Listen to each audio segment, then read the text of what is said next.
Welcome to AI News in 10, your top AI and tech news podcast in about 10 minutes. AI tech is amazing and is changing the world fast. For example, this entire podcast is curated and generated by AI using my and my kids' cloned voices. Here's what's shaking in AI and tech on Friday, December 19th, 2025. TikTok finally inks a US joint venture that could end years of ban threats. The Department of Energy rolls out a sweeping AI collaboration under its Genesis mission. Capitol Hill heats up over who gets to write the AI rulebook.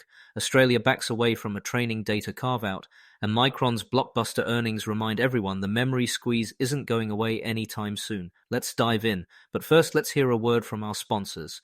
Need elite developers fast? Elite Coders connects you with rigorously vetted senior engineers in 24 to 48 hours. Staff augmentation, dedicated teams, or full project delivery, we've got you covered. Visit elitecoders.co to get started today. Now, let's dive into today's stories. Story 1. TikTok, after half a decade of political whiplash, is taking a big step to secure its future in the US. TikTok and its parent, ByteDance, signed binding agreements to create a new US-based joint venture with American and global investors. Oracle, Silver Lake, and Abu Dhabi-based MGX, tasked with overseeing US data protection, algorithm security, and content moderation. The deal targets a January 22, 2026 close. Reports vary on exact ownership stakes, but the through line is consistent. American investors will hold significant control, ByteDance will keep a minority position near or below 20%, and Oracle will serve as the trusted security partner guarding US user data. TikTok says more than 170 million Americans use the app, which explains the urgency to resolve national security concerns without a ban. Oracle shares jumped on the news in after-hours trading. According to reporting from Reuters, the Associated Press, and TechCrunch, the new entity, TikTok USDS Joint Venture LLC, will have a majority American board. A couple of open questions remain. How much practical influence will ByteDance retain through technical know-how? And who ultimately steers the core algorithm's evolution? Reporting indicates the algorithm will be retrained on US data and audited under the new security framework, moves meant to address concerns about foreign influence and data access. Expect continued scrutiny from lawmakers even as this deal tries to thread the needle between national security and free expression. Story 2. A sweeping public-private science effort from the US Department of Energy. The DOE announced new AI collaboration agreements under its Genesis mission with 24 organizations. Microsoft, Google, NVIDIA, AWS, Oracle, Intel, AMD, HPE, OpenAI, Anthropic, xAI, Palantir, and more. The goal is straightforward: accelerate scientific discovery across fusion and nuclear energy, quantum, robotics, and supply chains, while reducing dependence on foreign tech. Think of this as plugging frontier models into America's supercomputers and national labs, with cloud and accelerator muscle to match. NVIDIA brings accelerated computing and models. Microsoft and Google bring cloud and tooling. OpenAI's program would route frontier models into national labs. Anthropic contributes Claude and an embedded team. The DOE is positioning Genesis as AI to scale science, not just chatbots, but materials, climate, and national security workloads. Reuters first detailed the scope and partners, what to watch next, how fast these models adapt to domain-specific science tasks, whether the partnerships spur new open data standards, and how the effort balances security with scientific openness. Genesis builds on prior supercomputing collaborations, but the size, the breadth of partners, and the explicit focus on dual-use concerns put it in a different league. Story 3. A political showdown over who gets to write the AI rulebook. Senate Democrats are moving to counter President Trump's December 11th executive order that aims to preempt state AI regulations by establishing a single national policy.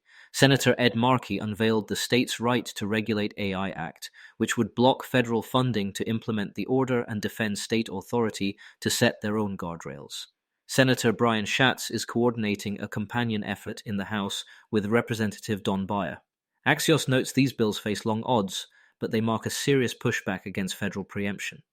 At stake is whether state laws, like California's 2025 Transparency in Frontier AI Act and other algorithmic rules, get sidelined by Washington.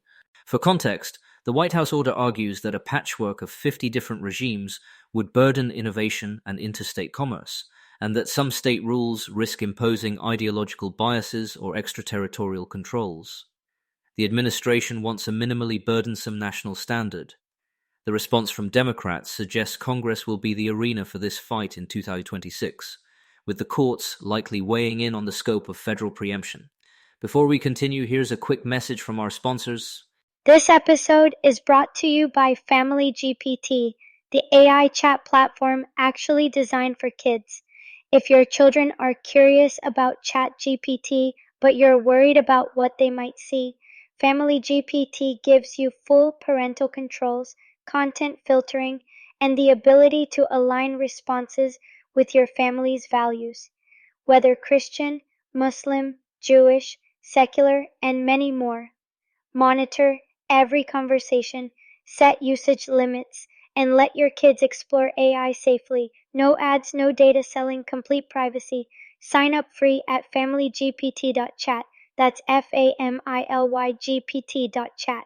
All right, let's get back to it. Story 4. Australia has pulled back from a contentious idea to let AI developers train on copyrighted material under a fair dealing exemption. After strong backlash from creators, particularly in music, the country's Productivity Commission withdrew the proposal. The government had already rejected the carve-out in October. The final report now recommends waiting 3 years before reconsidering whether AI requires new copyright exceptions, essentially saying the current regime is sufficient for now. The argument against the exemption is straightforward. A broad carve-out could legitimize mass ingestion of creative works without consent or compensation. The global signal here is notable. While some jurisdictions flirt with training exceptions, Australia is slamming the brakes. Practically, this means AI companies operating in Australia will need to keep negotiating licenses, rely on non-copyrighted data, or use synthetic and public domain corpora, complicating model training at national scale. For creators, it's a victory in a year that included the US Take It Down Act and several state-level rules against deepfake abuse. For the rest of the world, Australia's move becomes a data point in the ongoing experiment of how or whether to fit generative training into existing copyright frameworks. Story 5. Micron just poured high-octane fuel on the AI infrastructure supercycle narrative. The memory maker delivered a monster quarter, about $13.6 billion in revenue, well ahead of expectations, and guided the current quarter to a midpoint near $18.7 billion. The company says demand for high-bandwidth memory, the ultra-fast DRAM that feeds GPUs, remains well above supply and could stay that way for years. That sent Micron shares up more than 10% and lifted other AI-exposed chip names. Barron's called it some of the strongest upsides seen in chips outside NVIDIA's 2023 bonanza. Why this matters beyond the ticker tape. High-bandwidth memory is becoming a second choke point after GPUs. Micron's commentary suggests HBM capacity for 2026 is essentially spoken for, and that gross margins are expanding as pricing power shifts to memory suppliers. That has ripple effects. Cloud providers may face higher total system costs. Smaller AI startups could get squeezed on training budgets, and PC and phone makers might see tighter DDR5 supply as fabs prioritize HBM lines. Multiple reports now frame the AI build-out as a multi-year, not quarter-to-quarter phenomenon. Rapid-fire look ahead. With TikTok's joint venture on track for a late January close, expect regulatory filings to reveal more about board composition, audit rights over the algorithm, and incident response protocols. The DOE's Genesis mission should start surfacing pilot projects, keep an eye on materials discovery and grid optimization demos. On the policy front, watch whether the Senate bills force hearings on the federal versus state AI powers question, and whether other countries follow Australia's lead on training data exemptions or go the other way and formalize fair use style carve-outs. And on the hardware side, Micron's signal implies sustained capex from hyperscalers and a need for more advanced packaging, another bottleneck to track in 2026. That's a wrap. TikTok's US joint venture moves ahead, the DOE bets big on AI for science, Washington gears up for an AI federalism fight, Australia taps the brakes on training exemptions, and Micron reminds everyone that memory is the new moat in AI. We'll keep watching how these threads, policy, platforms, and parts intertwine as 2025 closes out, and we head into a pivotal year for AI. Thanks for listening, and a quick disclaimer, this podcast was generated and curated by AI using my and my kids' cloned voices. If you want to know how I do it or want to do something similar, reach out to me at emad@ainewsin10.com. That's AInewsin10.com. See you all tomorrow.